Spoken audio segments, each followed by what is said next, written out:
Welcome everyone to today's Explainer. We're skipping the usual agenda today because, well, we're diving straight into an absolutely incredible, mouth-watering tale of a true culinary underdog. Seriously, we're looking at a dish that somehow survived political division, massive natural disasters, and the test of time to literally conquer the globe. Let's get right into it. In 1965, a man in one of India's most remote desert towns invented a snack and sold it for less than 1 penny. That snack has more flavors in one bite than anything McDonald's has ever made. And until about 5 minutes ago, most of the world had never heard of it. Okay, that is the actual remarkable reality of the Dabeli. Today, we're going to unpack the history, the crazy flavor architecture, and the global triumph of India's most sophisticated street snack. Section 1. The Desert Town Invention. All right, to really understand this masterpiece, we've got to travel back to its birthplace. Picture this, the arid, sun-drenched region of Kutch, way out in the western Indian state of Gujarat. Now, the word Dabeli itself comes from the Gujarati language, and it simply translates to press down. It's kind of the perfect functional name, you know? It literally describes how the snack is made. You've got this heavily spiced potato filling, topped with all these crunchy, sweet garnishes, and the whole thing is firmly squashed or pressed inside a soft bread bun. It seals all those incredible ingredients together into the ultimate on-the-go bite. So, who actually came up with this brilliant idea? Well, local history gives all the credit to a man named Kesha Malam. Folks affectionately just called him Kesha Malam. Back in the 1960s, operating out of the small port town of Mandvi, Malam just ingeniously threw together local potatoes, a very specific blend of spices, and some soft bread, and pressed them all together. And you know, he wasn't backed by some big corporate test kitchen or anything. This was just pure, sheer culinary intuition born right there on the streets.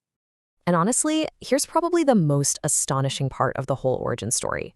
Malam originally sold his creation for just 1 single anna. To put that in perspective, that was about 6 paisa, or literally less than a single penny. It was meant to be this humble, super accessible snack for the working class. But as you're going to see, inside that cheap, unassuming little bun was a flavor profile with just astonishing complexity. Section 2. The 5-Flavor Architecture. Okay, let's deconstruct the complex, multi-layered architecture of this underdog street food, because honestly, this dish is built like a symphony. First up, you have the velvety, buttery mashed potato base. Then, that potato gets deeply infused with this fiery, aromatic Dabeli masala. Step 3 brings in the sauces. You get a sweet and tangy tamarind date chutney paired right up against a fiery garlic and red chili chutney. Next comes the crunch, which is so important, spiced roasted peanuts and sev, which are these crispy fried graham flour noodles. And finally, the absolute masterstroke, fresh, delicate pomegranate pearls. They give you this burst of juicy sweetness that just perfectly cuts through the heat. Sweet, sour, spicy, soft, and crunchy, literally hitting your palate all at the exact same time. Now, what really gives this dish its true depth, its secret weapon, is the Dabeli masala. This is absolutely not just your basic chili powder. We're talking about a highly complex dry paste made from dried red chilies, black pepper, cloves, cinnamon, star anise, toasted coriander, cumin seeds, and grated dried coconut.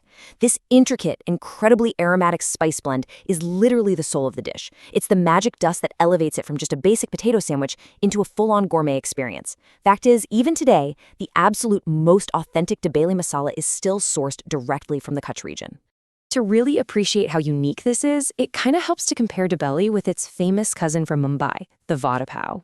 Now, sure, both are vegetarian street snacks featuring potato and bread, but they are vastly different beasts. Vada pav is savory and pretty straightforward. It's a deep-fried potato dumpling focused heavily on heat, garlic, and those deep savory notes.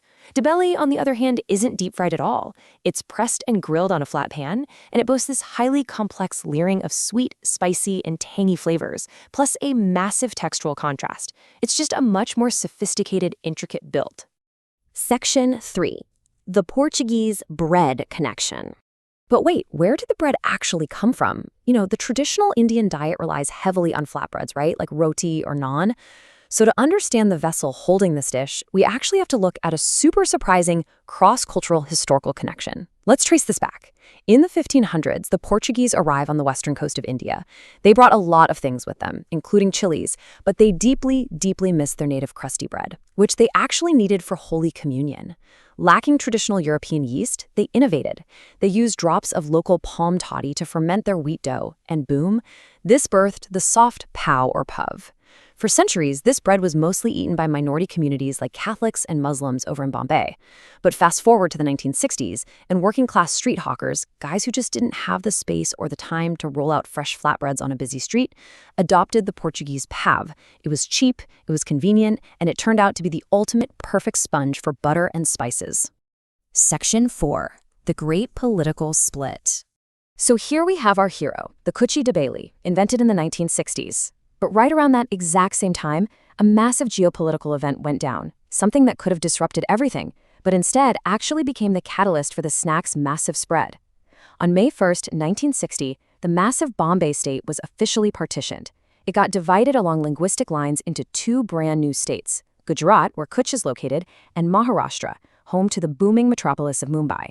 Now, this was a moment of really intense political tension, and it triggered a massive wave of human migration across these newly drawn borders. And this brilliantly illustrates how global food trends actually take off. As Gujaratis migrated across the new border into Maharashtra looking for better trade and job opportunities, they packed their culture right alongside their belongings. They brought their totally unique palate, a palate that famously balances those sweet and sour notes, straight into the heart of Maharashtra. So the humble Dabeli essentially hitched a ride with these migrants. It spread like wildfire from the remote deserts of Kutch directly onto the bustling, hyper-competitive streets of Mumbai and Pune. And there, it instantly found millions of eager new fans. Section 5. Surviving the 2001 earthquake. So the Dabeli was absolutely thriving. But decades later, its homeland would face the ultimate ordeal, an event that seriously threatened to erase the region's heritage entirely. In 2001, a catastrophic earthquake struck the Kutch region.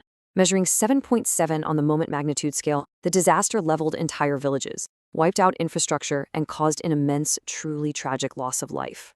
The very heartland of the Dabeli, the exact place where the authentic masalas were ground and the original recipes were born, was tragically reduced to rubble. But what stands out most here is the incredible, undeniable resilience of the Kutchi people. In the years following the disaster, the region underwent rapid reconstruction and industrialization. Yes, the physical buildings were gone, but their intangible heritage, the culture, the spirit, and yes, the beloved recipes, survived the rubble. Local vendors just got right back to work and rebuilt their stalls. Even Kesha Malam's descendants kept their family shop open in Mandvi. The Dabeli wasn't just a tasty street snack anymore, it became a symbol of a culture that flat out refused to be destroyed. Section 6. A global street food empire. Let's move to the present day and see how this builds into something truly global. Because this one-penny snack from a remote desert town didn't just survive, it went on to conquer the world. Driven by a massive, super proud Gujarati diaspora, the Dabeli has entirely transcended international borders. Today, you can actually find this complex street snack satisfying huge cravings in Canada, Dubai, Thailand, the United States, and even Australia. And it's really being pushed forward by highly entrepreneurial local brands that are scaling up globally with just massive energy. Take Ballista Bistro, for example. Originally from Gandhinagar, they now operate multiple outlets across Canada and the US, specializing in Jain and vegan fast food, including, of course, the Dabeli. Then you have T-Post, who has expanded over to Dubai. They're pairing this awesome street food with their famous chai, and they've got plans for dozens more locations. And look at J. Kodiyar Kathiawadi. They've successfully exported these highly authentic, localized flavors to feed tourists and expats in places like Thailand and Dubai. I mean, they literally export the specific Kutch ingredients overseas just to make absolutely sure it tastes exactly like home. But, as it travels, it naturally evolves. While the classic Kutchi Dabeli remains an absolute purist stream, modern street food wizards have adapted the dish for all kinds of new palates. Today, you can grab a cheese Dabeli where this melty richness totally balances out the spice. Or there's an Indo-Chinese Szechuan fusion, rich dry fruit variations down in Bangalore, and perfectly crafted vegan and Jain options that completely omit root vegetables like garlic and onions. It is literally a living, breathing culinary phenomenon. So, from a one-on experiment by Kesha Malam in a tiny desert town to a globally exported symphony of flavors, the Dabeli absolutely proves that sometimes the most sophisticated creations come from the most unexpected places. And it really makes you wonder, what other hidden culinary masterpieces are just waiting to be discovered in the world's most remote corners? Keep exploring, keep learning, and I highly recommend you go track down a Dabeli to taste this incredible history for yourself. Thanks so much for joining me on this explainer, and I'll catch you next time.